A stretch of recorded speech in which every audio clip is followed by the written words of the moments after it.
when in May this year, my country confronted unprovoked aggression from our eastern front. The enemy came shrouded in arrogance. We sent them back in humiliation, delivering our bloody nose. Excellencies, India sought to extract political gains from a human tragedy by spurning my sincere offer of an independent international investigation into the Pahalgam incident. Instead, it attacked our cities and targeted our innocent civilians. When our territorial integrity and national security were violated, our response was in accordance with the right of self-defense under Article 51 of United Nations Charter. Our valiant armed forces, under the stellar leadership of Field Marshal Syed Asim Munir, mounted an operation of stunning professionalism, bravery, and acumen. Repulsing the enemy's attack under Air Chief Marshal Zahir Babar Sidhu, our falcons took flight and etched their answer across the skies, resulting in 7 of the Indian jets turned to scrap and dust. A decisive response.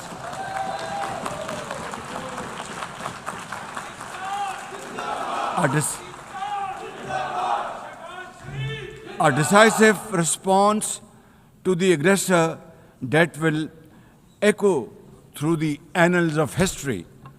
To the fearless architects of this victory, to every officer and soldier, heirs of our martyrs, their names are forever engraved in glory. To the mothers of our martyrs, their courage guides our path forward, and their sacrifice shall never be in vain, inshallah, God willing. And to every Pakistani, you stood as one unbreakable wall, a bunyanum marsoos. Excellencies, though in a position of strength, Pakistan agreed to a ceasefire facilitated by President Donald Trump's bold and visionary leadership. We express our deep appreciation to him and his team for their active role in bringing about the ceasefire. President Trump's efforts for peace helped avert a more threatening war in South Asia. Had he not intervened timely and decisively, the consequences of a full-fledged war would have been catastrophic. Who would have lived to tell what happened? And therefore, in recognition of President Trump's wonderful and outstanding contribution to promote peace in our part of the world, Pakistan nominated him for Nobel Peace Prize. And I think this is the least we could do for his love for peace. And I think truly he's a man of peace.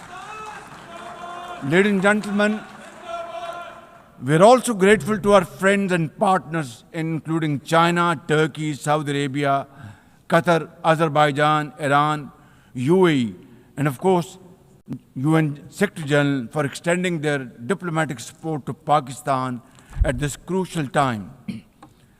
Excellencies, we have won the war, and now we seek to win peace in our part of the world. And this is my most sincere and serious offer before this August Assembly of the World Nations. Pakistan stands ready for a composite, comprehensive, and result-oriented dialogue with India on all outstanding issues. South Asia requires, ladies and gentlemen, proactive rather than provocative leadership. India's unilateral and illegal attempt to hold the Indus Water Treaty in abeyance defies the provisions of the treaty itself, as well as the norms of international law.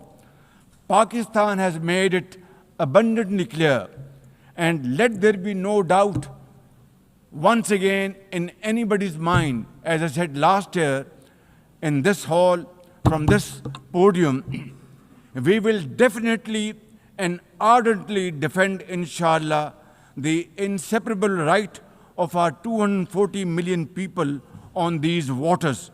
To us, any violation of this Indus Treaty represents an act of war. Pakistan condemns terrorism in all its forms and manifestation. For over 2 decades, Pakistan has been at the front line of global counter-terrorism efforts, having suffered over 90,000 people.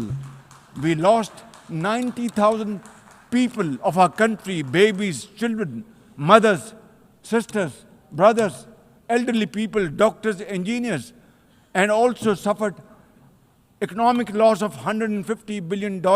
Please tell me, put your hand on your heart, that what can be a bigger manifestation of our commitment to fight terrorism and erase it not only from the face of Pakistan, but from the face of this global world.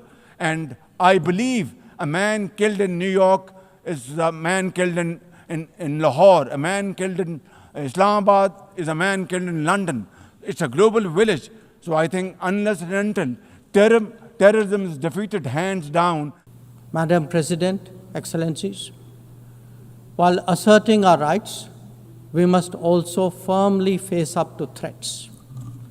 Countering terrorism is a particular priority because it synthesizes bigotry, violence, intolerance, and fear.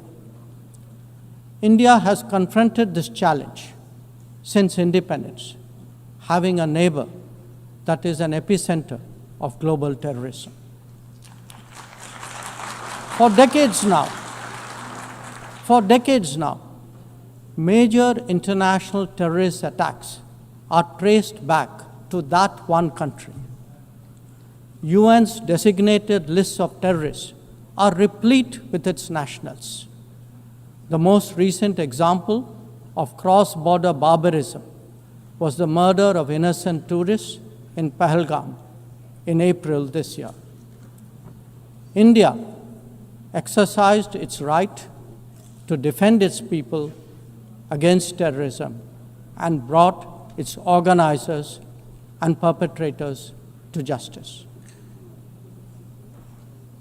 Because terrorism is a shared threat, Madam President, it is essential that there is much deeper international cooperation. When nations openly declare terrorism a state policy, when terror hubs operate on an industrial scale, when terrorists are publicly glorified, then such actions must be unequivocally condemned.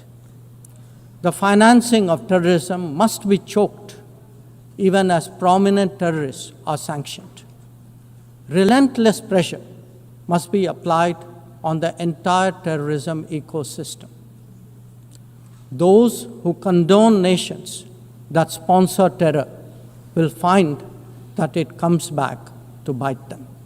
We remain determined to protect our people and secure their interests at home and abroad. That means zero tolerance for terrorism, robust defense of our borders, forging partnerships beyond, and assisting our community abroad.